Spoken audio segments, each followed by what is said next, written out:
Good day to all of you fine folks out there. It's me, Isaac, back here again with another story, theory, speculation video. And today we'll be talking about the Earth Mother. If you're at all into WoW lore, you have already heard about this very powerful and godlike being, especially if you've played a Tauren before. And if you're not familiar with the mythology of the Tauren, a lot of it is told through in-game text, like the story Mists of Dawn that you can find in the Archdruid's tent hanged up on a wall. Two of these stories, the before mentioned Mists of Dawn and Sorrow of the Earth Mother, were retold in a short story called Eyes of the Earth Mother in the book Folk and Fairy Tales of Azeroth. Most of the story is pretty much the same, some stuff got changed a bit and some stuff got some further details, which is understandable as folk tales in our real world get told a lot and their meanings and stories can change based on where you are or when the story was being told. Now, there are some story elements though that might hint at the Earth Mother being a first one, and if so, that would make the Earth Mother the first one that we were aware of for almost 2 decades in fact. But if you're not that much familiar with the history of the Tauren people and how they came to be, I will tell you all about it first, and then we will get into why I believe the Earth Mother is in fact a first one and how that might influence what the next expansion will be about. Oh yeah baby, we're talking about 10.0. So let me take you back. Way back before there was much sentient life on Azeroth. In fact, not only that, but there was no day and night cycle either. But we'll get to all of that later. So the tale Eyes of the Earth Mother tells us of the Earth Mother wandering Azeroth. This is at the time after the old gods landed on Azeroth and she was well aware of them. She was also pregnant at this time, so wanting to have a nice place to give birth for her children, to have a safe and a nice environment, she becomes friends with the elements and together they shape Azeroth and establish balance between the 4 elements, earth, fire, water and air, and because of the balance between the elements, grass would start to grow from the earth and rain would fall from the skies. This is also the first time wildlife would take form. Some time would pass and she would give birth to her twins that she named Anshe and Musha. The elements named her children by the name that we would come to know them and the name that you probably know them as, the sun and the moon. Earth Mother though is very aware of what is happening below Azeroth. The void creatures, old gods, ready to ruin the order of things at every turn, ever vigilant. So she guided her children, and the elements and the land, but eventually Earth Mother would grow tired and knew that she had to slumber for some time. Wanting to keep her children safe during her rest, she decided to put them in the safest possible spot, her eyes. She literally pressed her children into her eyes. The thing is, her children Anshe and Musha were so powerful that she could only rest with one eye shut, while the other eye had to remain open. This would cause Azeroth to have its first day and night cycles. This cycle was actually the thing that caused the first winter that the Azeroth had ever seen.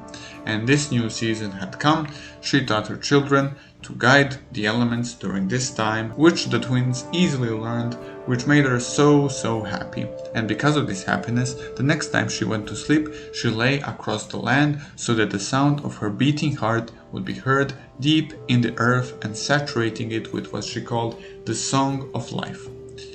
From this, the Tauren came to life, or as she called them, the Shu'halo. Earth Mother instructed her twin children to teach these Tauren everything from home building to dancing to hunting and gathering food, etc. And in turn, the Shu'halo promised that they would be loyal to the Earth Mother until what they call the final darkening of the world. Earth Mother fell asleep once again, however, this time the old ones didn't really waste any time and right away spread their influence on the Shu'halo, teaching war and hatred to the Tauren they influenced. Anshu and Musha, the sun and the moon, immediately woke the Earth Mother up and told her what was going on. She saw the world she loved and shaped fall into chaos, and thus cried a single tear. She knew that she was bound to the land and that this could someday endanger her children, so she decided to make a sacrifice and tear them out of her skull, which damaged her eye sockets so much that she could never ever return them there again. She was so distraught that she just lay there, unmoving, lost in her sorrow. The twins decided to hunt down the encroaching corruption, but on their way they ran across some uncorrupted Tauren who presented them with a blue child. This was life, made out of the single tear that the Earth Mother wept earlier.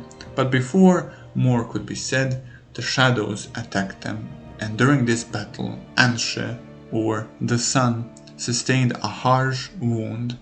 Musha, or the moon, cried out, and the Earth Mother heard her, and even blind, but with a little bit help from the elements, she managed to reach her children. She then told them that Musha was the only thing that was keeping Anshe alive.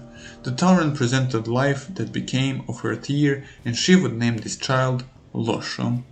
To protect the Tauren that the Earth Mother loved so, she decided to sacrifice herself. She instructed Anshe and Musha to take to the skies, gave Losho to Musha, and told them to keep all the shadows that they could at bay. She rooted herself and dug her heartbeat deep into the earth once again, but this time sacrificing herself to keep the old gods at bay.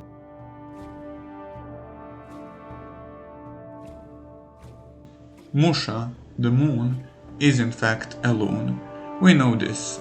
This is an established fact. We know this from the in-game text, the white stag and the moon.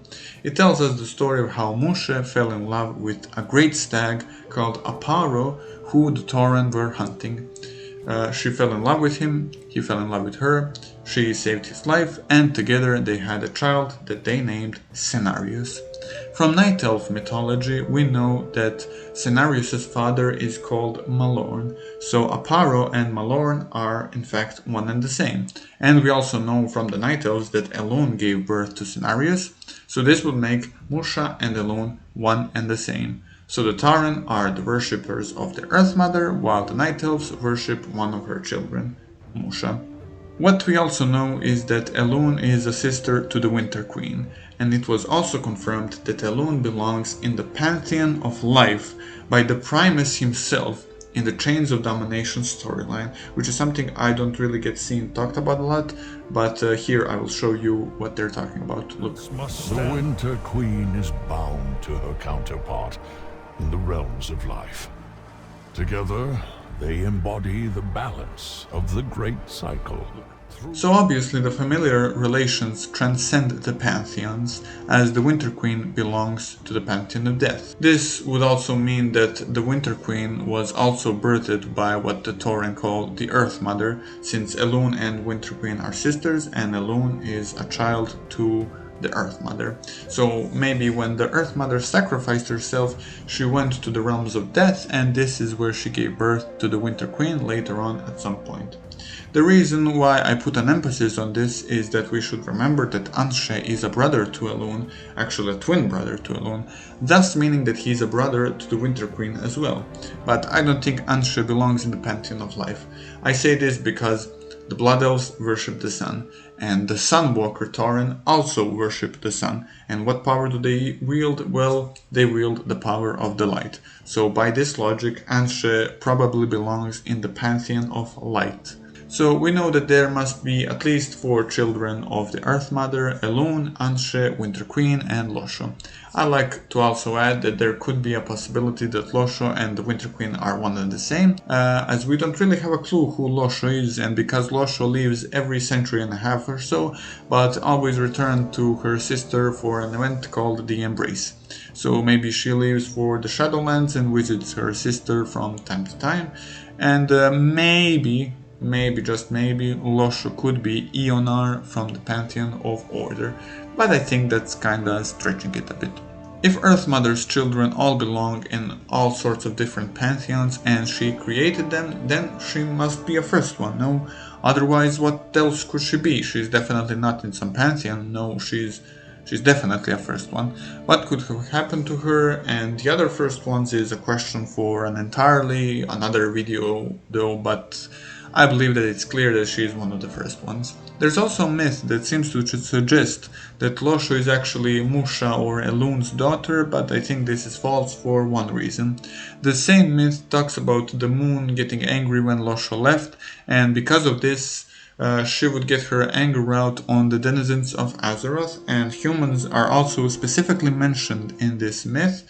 However, we have no documentation of an event like this ever occurring by the humans. Thus, I think this tale is more of a red herring than anything else, and if you're interested in it, it's a short story called The Embrace from the Folk and Fairy Tales of Azeroth, and I believe the real lore actually lies in the eyes of the Earth Mother short story from the same book. Also on the question of if Elune and Anshe are literal moon and the sun, this could certainly be a possibility. I mean, Azeroth is in a planet and she is able to communicate even though she's still inside. That could be the same case for Elune and Anshe, though they are not planets. One is a moon and another one is a star, but moons do have cores and stars do as well. In fact, because in the case of stars it's called a stellar core. Now, I believe that in the next expansion we will be faced with this dichotomy of Musha and Anshe, Elune and the Sun. We still don't have an actual name for it. I also think that we might see Anshe get corrupted somehow in some way by the Void and maybe show us some of that pantheon of the Void. I say this because of that wound that was just mentioned, and the short story did say that Musha was keeping it at bay from Anshe. Now, he didn't say that Anshe would die from this wound, so it might be the case that he can get corrupted by it. And as things seem so far, we're definitely gonna see the Pantheon of Life and the Pantheon of Light in the next expansion. These short stories are not the only place that this is hinted at also. I mean, remember, in patch 9.1, Elune basically made an appearance, but even further than that, I want to show you some things. So 2 of these things are a mount and 1 is a transmog set, and you already know where this is going, baby. You knew this was coming. Store items. Now we can talk about it all day if the store is good for the game or detrimental or whatever, but it's a fact that the store always hints at what is gonna come next. Look at this mount on the store before Warlords of Draenor came out. How about this dragon before Legion came out, or even this Silverian Dreamer dragon mount before Shadowlands came out that looks exactly like some NPCs in Ardenweald. This is how the expansions get teased before they actually get announced, and it's a pattern that keeps repeating itself ever since the end of Mists of Pandaria. Well, look at the latest 2 store mounts, the Sapphire Skyblazer and the Sun-Warmed Furline, and also look at this new Transmog set. You can clearly see that it has a clear sun and moon theme. This will be the theme of the next expansion for sure, and the lore about Anshe that we talked about earlier will play a huge part in it. For now, thank you very much for watching this new lore video of mine. If you enjoyed it, feel free to leave a nice comment and also subscribe if you want to see more videos like this. I have a Discord server that you can join with a link in the description below. For now, thank you very much for watching, and I will see you in the next one. Peace.